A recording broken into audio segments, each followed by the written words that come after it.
Hey everyone, and welcome back for another deep dive with us. Today, we're going to be looking at some advice for wives on building a forever relationship. Okay. We found this really interesting podcast episode, naturally called Building a Forever Relationship, Advice for Wives. Right. And we thought, we could do a deep dive into it and really kind of get to the bottom of, what they were talking about and what their main points were. Absolutely. So we're going to go beyond just summarizing. Yes. We really want to give you guys, the listeners, some actionable advice and insights that you can actually use to strengthen your own relationships. Love it.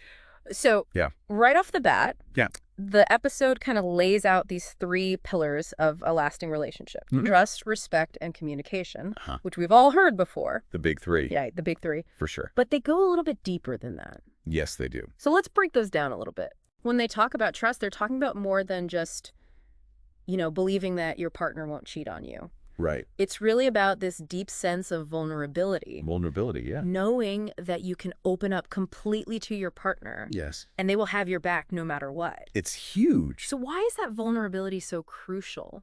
Well, think about it this way. Like, without that vulnerability, you can't really connect on a deeper level. Yeah. It's like you're trying to build a house on a foundation of sand. Oh, wow. You need that solid bedrock of trust to create a space where you both feel safe to be yourselves, to share your fears, your dreams, without any judgment. Yeah. And that's where real intimacy comes from. Wow, that's such a good point. Yeah. It's really not just about believing the best in your partner. Yeah. It's about feeling safe enough to really be your most authentic self with them. Yes. And then they move on to respect. Yeah. And they say that it's about more than just, being polite to each other. Yeah. It's really about valuing each other's differences and recognizing that you're two individuals coming together. And those differences are what make the relationship interesting.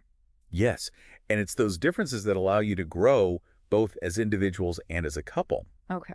You learn from each other, you challenge each other's perspectives, and you expand your understanding of the world. I love that. Yeah. But, respecting differences doesn't mean you'll always agree. Right. You're going to have conflicts. Uh-huh. And that's where communication comes in. That's so true. And they really emphasize that communication is a two-way street. Right. It's not just about, voicing your opinions. Yeah. It's also about really listening and trying to see things from your partner's perspective. Trying to understand where they're coming from. Have you ever noticed that sometimes, even with the best intentions, couples kind of talk at each other? Oh, absolutely. Instead of with each other. All the time. Yeah. And that's when resentment starts to build. It's like speaking different languages, And this brings us to what the episode calls key conversations. Interesting. These are essential dialogues for maintaining a strong and healthy relationship. Okay, so these aren't conversations you just have when there's a problem. Right. It's more like proactive relationship maintenance. Exactly. It's like, taking your car in for regular checkups. I like that analogy. To make sure everything's running smoothly. Yeah. So they outline 5 main conversation areas. Okay. Vision for the future. Love languages. Yeah. Conflict resolution. Okay. Intimacy and connection. And gratitude and appreciation. Wow. That's a lot to unpack. It is, but they're all so important. Okay, so let's start with that first one, vision for the future. Right. It's really easy to get caught up in the day-to-day stuff. Yeah. But it's important to make sure that you and your partner are on the same page. Yes. About those long-term dreams and goals. Absolutely. So things like, do you want to have kids? Where do you see yourself living in 5 or 10 years? Right. What kind of lifestyle do you aspire to? Those aren't always easy questions to talk about. No, they're not. But it can really help you avoid major conflicts down the road. For sure. If you're both kind of aligned on the same vision. Yeah, it's like setting your compass together. Yeah. Before you start the journey. Exactly. You know where you're headed. I love that. And speaking of navigating that journey together, they also talk about love languages. Okay. Now, I think some people might be familiar with this concept. Right. But for those who aren't, can you just give us a quick breakdown? Sure. So the idea is that we all give and receive love in different ways. Okay. Some people feel most loved when their partner expresses words of affirmation. Telling them how much they appreciate them. Right. While others feel it most through acts of service, like doing things to help out around the house. Oh, yeah. Or receiving gifts. Okay. Spending quality time together, or physical touch. Okay, so there are 5 main ones. Right. And it's about figuring out which one is most important to you and your partner. Exactly. And understanding your own love language and your partner's can help you communicate your affection in a way that really resonates. I see. So if my main love language is quality time, but my partner's is acts of service, we might be expressing love in ways that the other person doesn't fully understand. Exactly. And that can lead to feeling unappreciated or even resentful, even if both partners have good intentions. Right.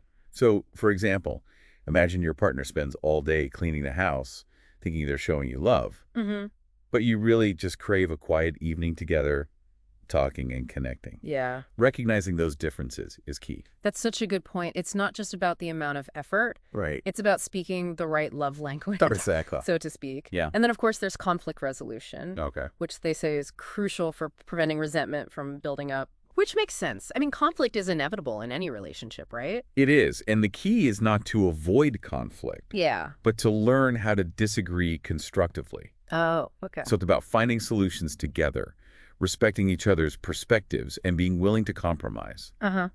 Think of it less as a battle to be won and more like a puzzle you're solving together. I like that analogy. Yeah. It takes the focus off of being right or wrong. Exactly. And puts it on finding a solution that works for both of you. Exactly.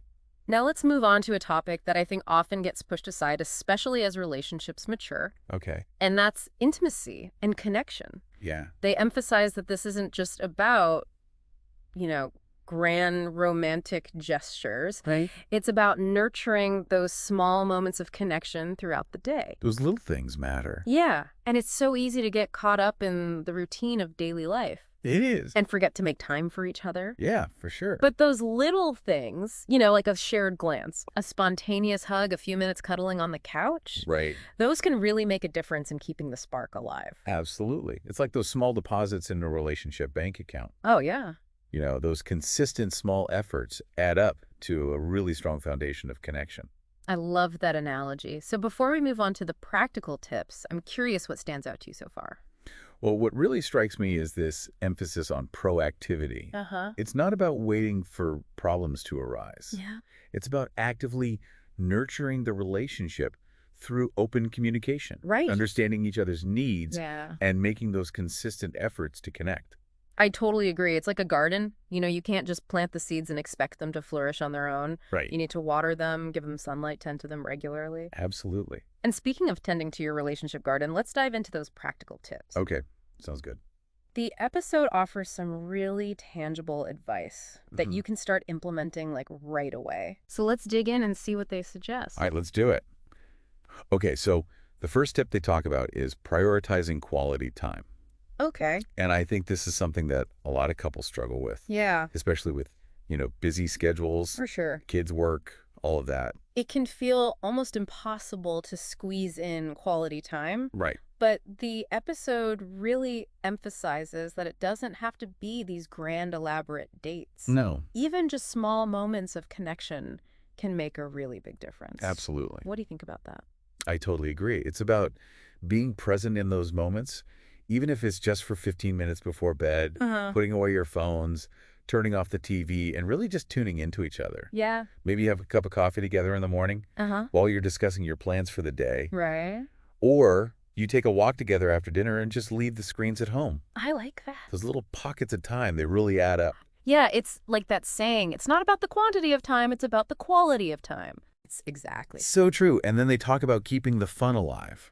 Okay. Which I think is so important. Yeah. Relationships shouldn't be all serious business all the time. Right. You need to have that playfulness and laughter to keep things light. Keep it enjoyable. Yeah. Absolutely. So do you remember when you were first dating, Oh, yeah. how much you laughed together, how you tried new things, how spontaneous you were? Yeah. It's so easy to lose sight of that For sure. as life gets more serious and, you have more responsibilities. Right. But the episode really emphasizes that making an effort to inject some fun and silliness into your relationship can go a long way. Yeah.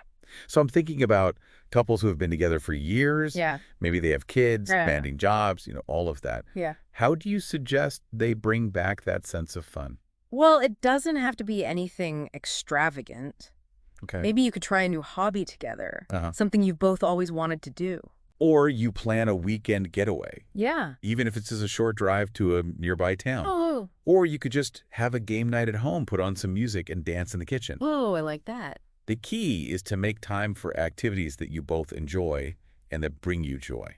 So rediscovering those shared interests and passions. Exactly. Okay. That might have gotten lost in the shuffle of daily life. Now, the next tip is one that I think can be challenging for a lot of people. Okay. And that's practicing forgiveness. Oh, yeah. The episode talks about how holding on to grudges only breeds resentment. Right. And it keeps you stuck in the past. Yeah, forgiveness is so important. And it's important to remember that forgiveness isn't about saying what happened was okay. Right. It's about releasing that negativity for your own well-being. It's a gift you give to yourself. Yeah. A way to let go of the hurt and move forward. So how can we actually practice forgiveness in a relationship? Well, I think it starts with communication. Talk to your partner about what happened.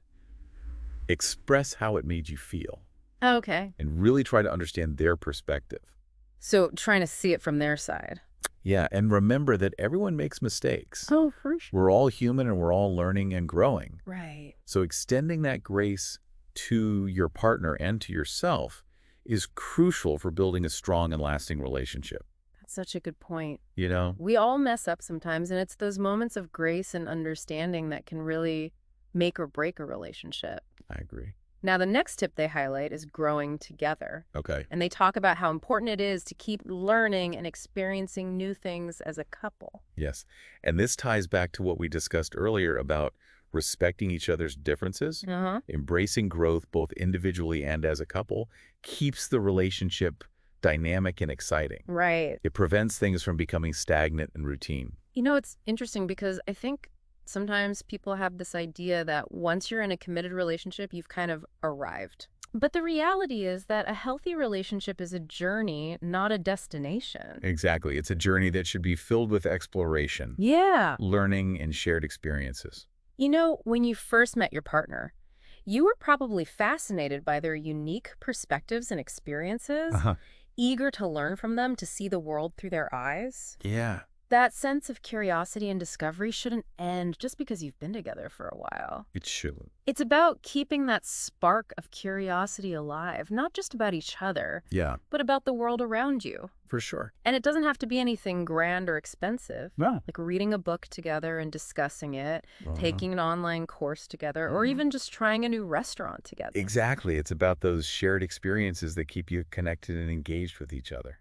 And then they talk about celebrating milestones. Okay. Which might seem obvious, but I think it's something that can easily get overlooked in the business of everyday life. You get so caught up in work deadlines, household chores, kids' schedules, that sometimes you forget to pause and celebrate the good things, the accomplishments, the little victory. Celebrate the journey. So why is celebrating those milestones so important in a relationship? Well, think about it. Every milestone, big or small, represents a step forward in your journey together. It's a chance to acknowledge your shared history, Okay. appreciate how far you've come, and to reaffirm your commitment to each other. Yeah. It's like putting a bookmark in your love story. Oh, I like that. A moment to pause and say, hey, we did this together. I love that. And those celebrations don't have to be big, elaborate affairs. No, not at all. It could be as simple as, cooking a special meal together. Right. Going out for ice cream, or even just taking a few minutes to reminisce about a special memory. Yeah, just acknowledging those moments. Right. And that brings us to the heartfelt message at the end of the episode, Okay. where the speaker directly addresses her husband. Yeah. And she expresses her appreciation and commitment to their relationship. It's a beautiful moment. It is. And it's not just a generic, I love you. No. She's very specific. Yeah. She calls out what she values in her partner, right? How he makes her feel, and her commitment to building a future together. And it's a really powerful example of how those principles of trust, respect, and communication can translate into real-life expressions of love. I agree. It's about going beyond the words and showing your partner how much they mean to you. Actions speak louder than words sometimes. So true. And that brings us to a key question for you, the listener. Okay. What resonated with you the most from the advice given in this episode? Yeah, we've unpacked a lot of information here. We have. From those foundational principles Right. to specific tips and even a heartfelt example of putting those principles into practice. So now it's time to take a step back. Yeah. And ask yourself what stood out to you. What really resonates? Yeah. Which conversation or tip do you think would be most beneficial to focus on in your own relationship? You know, maybe there are some areas where you're already doing great, like communication, but you realize you could put more effort into quality time or expressing gratitude. Right. Or maybe you're inspired to have those deeper conversations about your vision for the future. Yeah. It's really about figuring out what works best for you and your partner. And there's no one-size-fits-all approach to relationships. Definitely not. What works for one couple might not work for another. Right. It's about taking these ideas and, using them as a starting point. Yeah. And having those open and honest conversations with your partner to figure out what will truly strengthen your bond. It's like having a toolbox filled with all these different tools. You don't need to use every tool for every project. Right. You pick and choose the ones that are most effective for the task at hand. I like that. Yeah. It's a great analogy. And it really highlights the fact that building a forever relationship is an ongoing process. Yeah, it's not a destination you reach. It's a journey you take together. Right. With all of its, twists and turns. Yeah, those unexpected detours. Exactly. Life happens. It does. And it's like that quote, the best relationships are the ones we never give up on. I love that. And while the episode we dove into focused on advice for wives, I think a lot of these principles apply to any relationship. Absolutely. Wouldn't you say? Whether you're a husband, a wife, or in any type of partnership, the fundamentals of trust, respect, communication, and proactive nurturing are universal. It's the foundation. Yeah, they're the building blocks of any strong and healthy connection. So as you reflect on everything we've discussed today, think about how you can apply these principles, not just to your romantic relationships, but to all of the important connections in your life. Yeah. Your friendships, your family relationship, even your work relationships, all of them. Yeah, because at the end of the day, those connections are what make life rich and meaningful. They do. They give us that sense of belonging, support, and love. So they're definitely worth investing in. For sure. So as we wrap up this deep dive, I want to leave you with this one final thought. Okay. Building a lasting, fulfilling relationship takes effort. It does. It takes communication. And it takes a willingness to grow and adapt. And to learn from each other. But it's such a rewarding journey. It is. And even those small, consistent efforts can make a world of difference. I agree. So remember, it's not about those grand gestures or sweeping pronouncements. Right. It's about those everyday moments of connection. Yeah. Those small acts of kindness, those heartfelt expressions of appreciation. Those are the things that really matter. Those are the things that truly build a forever relationship. Absolutely. And on that note, we'll leave you to continue your own deep dive into building those meaningful connections. Until next time, keep exploring, keep learning, and keep nurturing those relationships that make life so special.